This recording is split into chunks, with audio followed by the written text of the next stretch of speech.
नमस्ते बच्चों। होपफुली आप सब बहुत अच्छे हैं और अपना अध्ययन भी नियमित रूप से कर रहे हैं।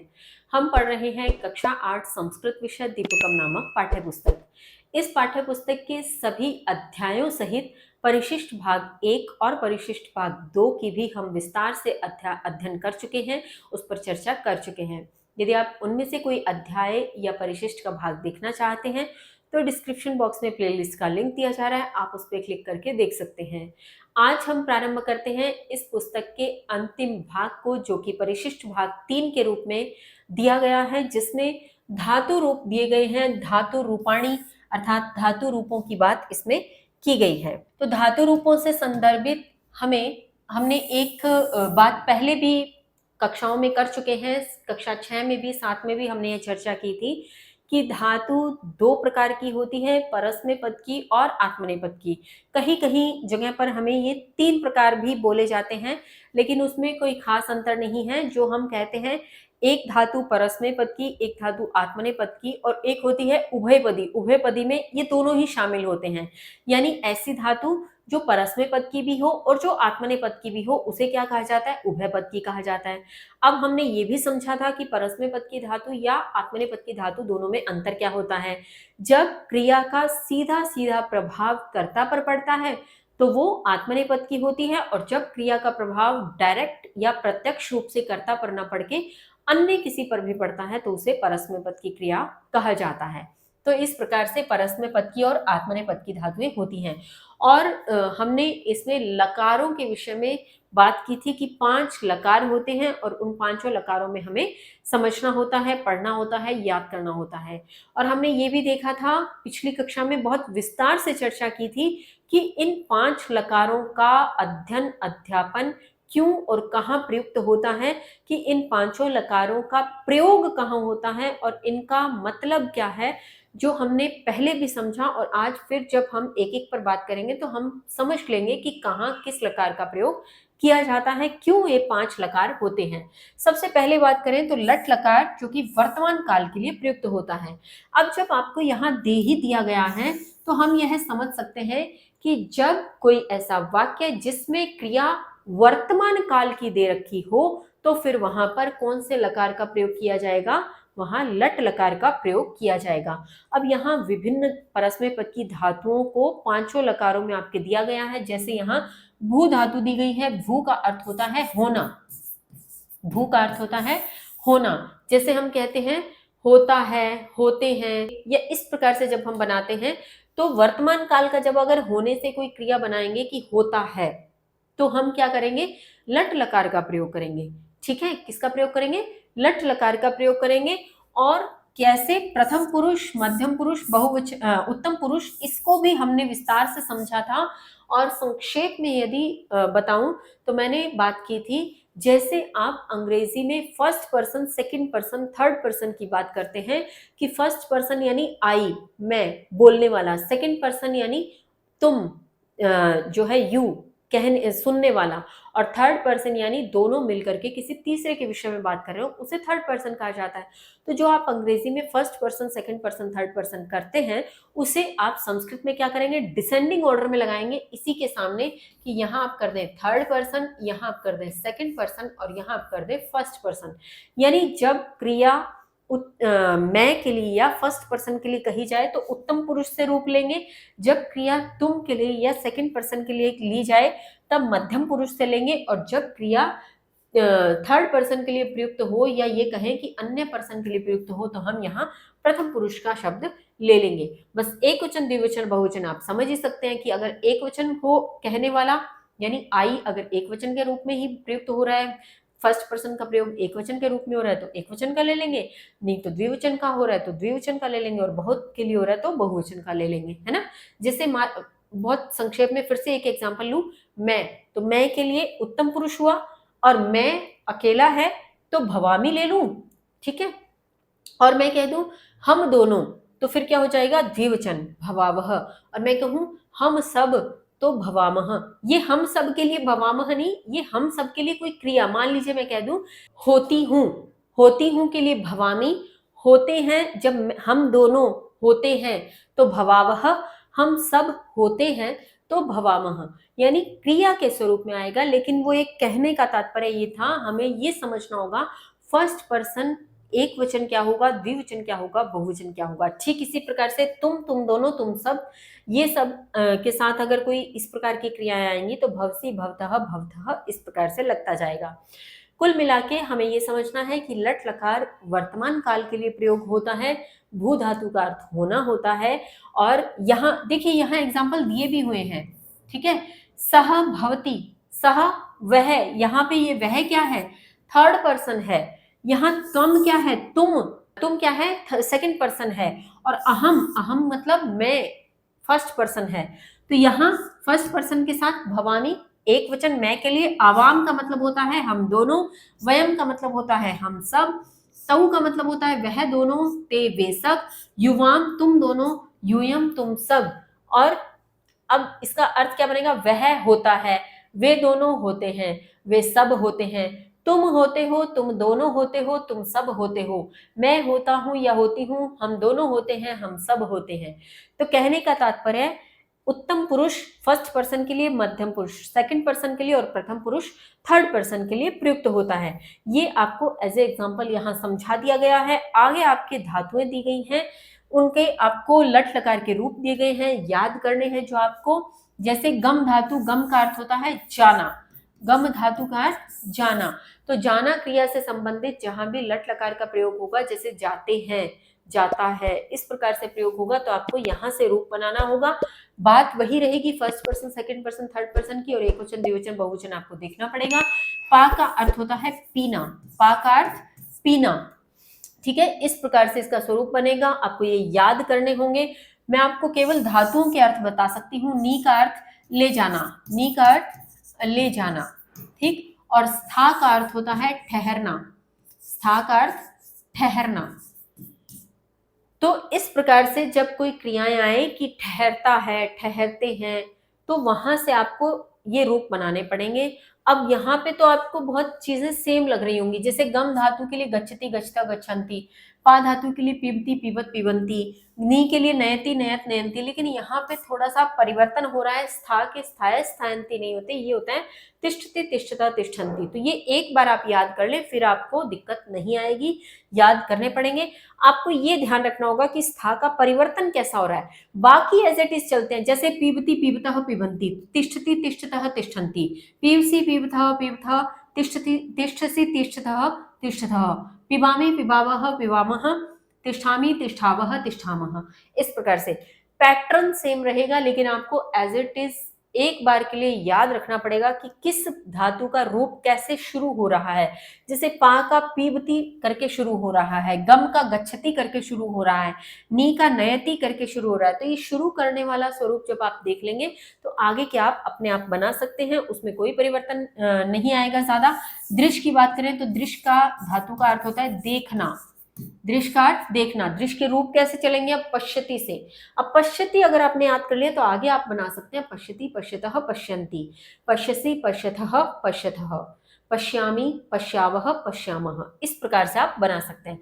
फिर इश का अर्थ होता है इच्छा करना, इश का अर्थ इच्छा करना। तो इसके रूप जब आप देखेंगे तो इच्छति जब आप बना लेंगे, इच्छति, इच्छतः, इच्छन्ति, इच्छसि, इच्छतः, इच्छतः, इच्छामि, इच्छावः, इच्छामः। इस प्रकार से आप बना सकते हैं। तो कहने का तात्पर्य मेरा यही है कि कोई भी धातु है उसका एक स्वरूप आप याद कर ले, एक वचन का कोई एक रूप याद कर ले, जिससे आपको ये पता लग जाए कि रूप शुरू कैसे हो रहा है। जैसे हम कहते हैं कि पहला अक्षर याद आ गया तो पहला शब्द जो याद आ गया तो पूरा उत्तर याद आ जाता है। ठीक वही चीज यहाँ मैं आपको करने के लिए कह रही हूँ। तो वो तो थे लट लकार के। आगे आपके दिया है लृट लकार यानी भविष्य काल के लिए। अब आपको ये ध्यान रखना है कि भविष्य काल की जब भी बात होगी, अर्थात फ्यूचर टेंस की जो भी क्रिया बनेगी, वो उसके लिए हमें कहाँ से रूप उठाना है, लृट लकार से रूप उठाना है। बाकी सब चीजें सेम रहेंगी। फर्स्ट पर्सन उत्तम पुरुष से लेना है, सेकंड पर्सन मध्यम पुरुष से लेना है और थर्ड पर्सन प्रथम पुरुष से लेना है। तो इस प्रकार से बाकी सब सेम रहेगा। एक वचन हो तो एक वचन लेना है, द्विवचन हो तो द्विवचन लेना है, बहुवचन हो तो बहुवचन लेना है। और इसके अतिरिक्त जिन धातुओं की बात हम पहले लट लकार में करके आए, वही सब धातुएं यहाँ पे आपके लृट लकार यानी भविष्य काल के स्वरूप में भी दी गई है। भू का अर्थ होना, उसके लिए स्वरूप दिया गया है भविष्यति। यहाँ भी आप एक एक शब्द याद कर ले तो आपको याद रह जाएगा। बाकी पैटर्न सेम है। देखो लट लकार और लृट लकार में भी ज्यादा अंतर नहीं है। वहां था भवति भवत भवंती, यहाँ है भविष्यति भविष्यतः भविष्यन्ति। वहां था भवसी भवथः भवथ, यहाँ है भविष्यसि भविष्यथ भविष्यथ। वहां था भवामी भवावह भवामह, यहाँ है भविष्यामि भविष्यावह भविष्यामः। एग्जैक्ट सेम है। थोड़ा सा जो अंतर है वो यही है, वो लट लकार का था, ये लृट लकार का है। बाकी एज इट इज है। गम धातु जाने के लिए जो हमने पहले की थी, सेम पैटर्न। आप पहला शब्द याद कर लें, बाकी सब सेम बनेगा। जैसा इधर बनाया वैसा ही इधर बनाना है। गमिष्यति गमिष्यतः गमिष्यन्ति, गमिष्यसि गमिष्यथः गमिष्यथ, गमिष्यामि गमिष्याव गमिष्याम। इस प्रकार से आप बनाएंगे। फिर पा धातु पीने के लिए यहाँ दिया है। अब यहाँ आपको बस वही कह रही हूँ कि पहला शब्द याद करें। यहाँ पाश्यति नहीं है, आप यहाँ है पास्यति, सकार आएगा यहाँ, तो पास्यति। बाकी पैटर्न सेम है। पास्यति पास्यतः पास्यन्ति, पास्यसि पास्यथः पास्यथ, पास्यामि पास्यावह पास्यामः। कहने का मतलब जब आप पहला एक याद कर लेंगे, उसका रूप याद कर लेंगे कि कैसे बन रहा है ये देख लेंगे, तो पैटर्न सेम है, फिर आपको दिक्कत नहीं आएगी। नी धातु ले जाने के लिए जब ऋट लकार का यानी भविष्य काल का स्वरूप बनाएंगे तो नेष्यति से बनेगा। इस प्रकार से आप बना लेंगे। फिर स्था धातु जो ठहरने के लिए थी, उसके लिए स्थास्यति इस प्रकार से बनेगा। दृश धातु का द्रक्ष्यति से बनेगा। अब देखो यहाँ बहुत बड़ा अंतर आ गया है, द्रक्ष्यति हो गया दृश का, तो यहाँ आपको ध्यान देना पड़ेगा। अब देखिए इश धातु के लिए जो इच्छा करने वाली धातु थी, उसके लिए आया एशिष्यति। एशिष्यति आप एक याद रख लेंगे तो आगे का पैटर्न सेम है। एशिष्यति एशिष्यथ एशिष्यन्ति, एशिष्यसि एशिष्यथः एशिष्यथ, एशिष्यामि एशिष्यावः एशिष्यामः। इस प्रकार से आप इसको याद करेंगे। ये था ऋट लकार का स्वरूप। अब आपके आगे दिया है लंग लकार। लंग लकार से तात्पर्य है भूतकाल की जब क्रियाएं बनानी हो, भूतकाल का अर्थ जो पास्ट टेंस की जिसकी आप बात करते हैं, उसकी क्रिया यदि बनानी हो, उसका अगर वाक्य में कोई स्वरूप हो, तो हमें कहाँ से लेना है? लंग लकार का स्वरूप हमें याद रखना है।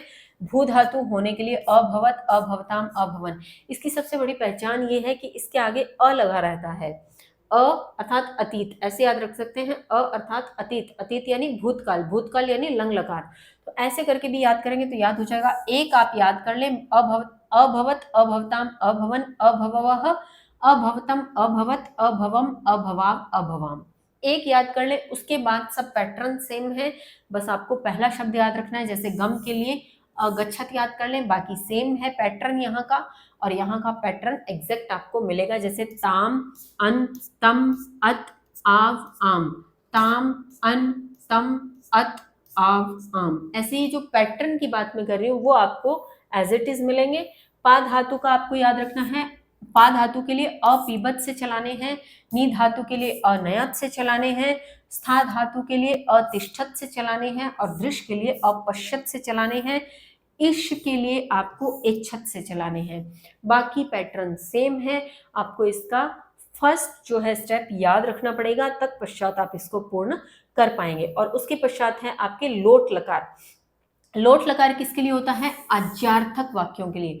आज्ञार्थक जहां पर कोई ऑर्डर दिया जा रहा हो, आज्ञा दी जा रही हो। जैसे अगर कोई आपको कहे तुम पढ़ो मतलब यहाँ आज्ञा दी जा रही है, पढ़ो। तो यहाँ आज्ञा स्वरूपी जब बात हो जाएगी, जहां ऑर्डर आ रहा है, ऐसी क्रिया का स्वरूप बनाने के लिए हमें कहाँ से लेना होगा? लोट लकार से स्वरूप लेना होगा। बाकी पर्सन और वचन सेम रहेंगे, उसमें कोई किसी प्रकार का परिवर्तन नहीं है। आपको याद करना है, एक भू का आप याद कर लें, या पिछली कक्षा में मुझे ध्यान है शायद पठ का आपने याद किया होगा। अगर आपको पठ का भी याद है तब भी आप ये रूप अपने आप बना सकते हैं। जैसे उसमें किया होगा आपने पठतु पठताम पठंतु, पठ पठतम पठत, पठानी पठाव पठाम। तो यहाँ क्या हो गया? भवतु भवताम भवंतु, भव भवतम भवत, भवानी भवाब भवाम। तो पैटर्न सेम है, कोई एक अच्छे से याद कर लें। उसके बाद आप ये जरूर देख लें कि भू का भवतु से बनाना है, गम का गच्छतु से बनाना है, पा का पीबतु से बनाना है, नी का नयतु से बनाना है, स्था का तिष्ठतु से बनाना है, दृश का पश्यतु से बनाना है, और इश का आपको इच्छतु से बनाना है। इस प्रकार से आप जब याद कर लेंगे तो पैटर्न सारा सेम है, आप इजीली बना पाएंगे कि इच्छतु इच्छताम इच्छन्तु, इछ इच्छतम इच्छत, इच्छानी इच्छाम इच्छाम, इस प्रकार से बन जाएगा। तत्पश्चात है आपके विधि लिंग लकार। विधि लिंग लकार का मतलब है विध्यर्थक। विध्यर्थक यानी विधान का अर्थ देने वाले। अब आप कहेंगे मैडम विधान का अर्थ से क्या मतलब होता है, यानी जहां चाहिए के अर्थ में हो। चाहिए के अर्थ की बात क्या होती है कि जब हमें कोई कहा जाए, चाहिए के अर्थ में जब हमें कोई ये कहे कि आपको यह करना चाहिए, यानी एक सजेशन टाइप, वो आपको ऑर्डर नहीं दे रहा और ना ही वो किसी काल की बात है कि ना तो पास्ट टेंस की है, ना प्रेजेंट टेंस की है, ना फ्यूचर टेंस की, और ना ही कोई ऑर्डर है। जब कोई सजेशन है एक तरह का कि आपको ऐसा करना चाहिए, अब करो ना करो वो आपकी मर्जी, लेकिन चाहिए तो ऐसी जब क्रिया हो कि तुम्हें पढ़ना चाहिए, तुम्हें जाना चाहिए, तुम्हें सोना चाहिए, जब इस प्रकार की क्रियाएं हों तब हमें कहाँ से रूप बनाना है, तब हमें विधि लिंग लकार से लेना है। और विधि लिंग लकार से लेते समय हमें एक को याद रख ले। जैसे आपने अगर पठ का याद कर रखा है तो पठेत पठेतम पठेयु, पठे पठेतम पठेत, पठेयम पठेव पठेम, इस प्रकार से अगर याद कर रखा है तो भू के आप इजीली बना सकते हैं। भवेत भवेतम भवेयु, भवे भवेतम भवेत, भवेयम भवे भवेम, इस प्रकार से आप याद रख सकते हैं। गम के आपको एक शब्द याद कर लें गच्छेत। पा के कैसे चलेंगे, पीबेत से। नी के चलेंगे नयेत से। स्था के चलेंगे तिष्ठेत से। दृश के चलेंगे पश्चेत से। और इश के चलेंगे इच्छेत से। इस प्रकार से आप अगर याद रख लेते हैं तो आप इसको आसानी से बना पाएंगे। तो इस प्रकार से पांचों लकारों की हमने बात की। लट लकार वर्तमान काल के लिए, लृट लकार भविष्य काल के लिए, लंग लकार भूतकाल के लिए या अतीत काल के लिए हम कह सकते हैं। आज्ञा देनी हो तो लोट लकार, और चाहिए के अर्थ में हो तो विधि लिंग लकार। ये सेम पैटर्न हमने देख लिया, कैसे कैसे चलेंगे वो हमने देख लिया, और वो थी परस्मै पद की धातु। अब कुछ आत्मनेपद की धातुओं के रूप इन्हीं पांचों लकारों में दिए गए हैं। लकारों में अब कोई परिवर्तन नहीं होगा कि लट लकार वर्तमान काल के लिए उसमें था तो यहाँ भी वही रहेगा, बस आत्मनेपद के रूप थोड़ा सा अलग तरीके से चलते हैं। मैंने आपको पहले भी बताया था, तो आपको ये ध्यान रखना होगा। यहाँ पे बहुत ज्यादा नहीं दिए गए, यहाँ पे केवल एक सेव और लब, ये दो ही, क्योंकि आत्मनेपद की धातुएं भी बहुत कम होती हैं। अधिकांशतः परस्मै पद की धातुएं ही देखने को मिलती हैं, और परस्मै पद की धातुओं के आधार पे ही हमें क्रिया का रूप जो है परिवर्तित करना होता है। तो यहाँ बहुत कम होती हैं, इसलिए बहुत ज्यादा एग्जाम्पल आपको नहीं दिए गए हैं। सेव और लब दो ही दी गई हैं, लेकिन इसमें भी अगर आप एक याद कर लेंगे तो दूसरी आपके समझ में आ जाएगी। सेव के लिए सेवते सेवेते सेवंते, सेव से सेवेथे सेवे, सेवे सेवावहे सेवामहे, एक याद कर ले। बाकी पुरुष वचन जो वहां था वही यहाँ है। अहम, आवाम, वयम, त्वम, युवाम, यूयम, सह, तौ, ते, यानी first person, second person, third person, या ऊपर से नीचे करें तो third person, second person, first person. और एक की बात हो तो एक वचन, दो की बात हो तो द्विवचन, दो से अधिक की बात हो तो बहुवचन। इस प्रकार से आपको याद रखना है, बाकी उसमें कोई परिवर्तन नहीं होगा। जैसे अब आपने सेव के याद कर लिए हो तो ये आप याद कर पाएंगे। लभते, लभेते, लभंते, लब से, लभेथे, लभ्वे, लभे, लभावहे, लभामहे। तो पैटर्न सेम रहेगा, बस अंतर क्या है कि जो धातु है उसके आधार पर परिवर्तन शुरू कैसे हो रहा है। लृट लकार भविष्य काल के लिए, वहां भी भविष्य काल था, यहाँ भी भविष्य काल रहेगा। परस्मै पद या आत्मनेपद की धातु परिवर्तित होने से लकार के अर्थ में कोई परिवर्तन नहीं होने वाला है। ठीक है, तो यहाँ सेव के जब आप याद करेंगे, सेविष्यते, सेविष्येते, सेविष्यन्ते, सेविष्यसे, सेविष्येथे, सेविष्यध्वे, सेविष्वे, सेविष्यावहे, सेविष्यामहे, इस प्रकार से आप याद कर ले। लब के आप पहला शब्द याद कर लें, लप्स्यते से बनेंगे, बाकी पैटर्न सेम रहेगा। अब आगे ठीक इसी प्रकार से लंग लकार के दे रखे हैं जो कि भूतकाल के लिए प्रयुक्त होता है, हमने पहले भी बात कर ली थी। असेवत, असेविताम, असेवंत, असेवथा, असेवथाम, असेवध्वम, असेवे, असेवावहि, असेवामहि, इस प्रकार से बनता है। और लब के आप देख लेंगे तो अलबत आप एक याद कर लें, बाकी आप पैटर्न इसके जैसा बना लेंगे। लोट लकार वहां भी आज्ञा सूचक के लिए था, यहाँ भी आज्ञा सूचक के लिए रहेगा, यानी आज्ञा देने के लिए। तो एक आप याद कर ले, जैसे सेव धातु का सेवताम, सेविताम, सेवंताम, सेवस्व, सेविथाम, सेवध्वम, सेवई, सेवावहे, सेवामहे, इस प्रकार से आप याद कर लेंगे। तो लब का आप एक पैटर्न याद करें, लबदाम से बनेगा। और अंतिम आपकी इसमें है विधि लिंग लकार अर्थात विध्यर्थक, जो कि हमने बात की थी। चाहिए के अर्थ में, विधान के अर्थ में हो या चाहिए के अर्थ में हो तो वहां हम विधि लिंग लकार का प्रयोग करते हैं। सेव के आप याद कर लें, सेवेत, सेवयाताम, सेविरन, सेविथा, सेवयाथाम, सेविध्वम, सेवेई, सेवा वही, इस प्रकार से आप याद कर ले। लब के आप पैटर्न सेम रखेंगे तो आपको याद हो जाएंगे। इस प्रकार से आपके धातु रूप के साथ ही परिशिष्ट भाग 3 यहाँ समाप्त होता है और साथ ही साथ आपकी इस पुस्तक का भी यह अंतिम भाग था। तो आशा करती हूँ आप इस पुस्तक में दिए गए सभी अध्यायों और सभी परिशिष्ट भागों को पढ़ करके अपनी परीक्षा को संपूर्णतः अच्छे तरीके से हल करेंगे और उसमें अच्छे अंक प्राप्त करेंगे। इन्हीं शुभकामनाओं के साथ मिलते हैं नवीन कक्षा में नवीन अध्यायों के साथ। तब तक के लिए स्वस्थ रहिए, मस्त रहिए, पढ़ते रहिए। धन्यवाद। जय हिंद, जय भारत।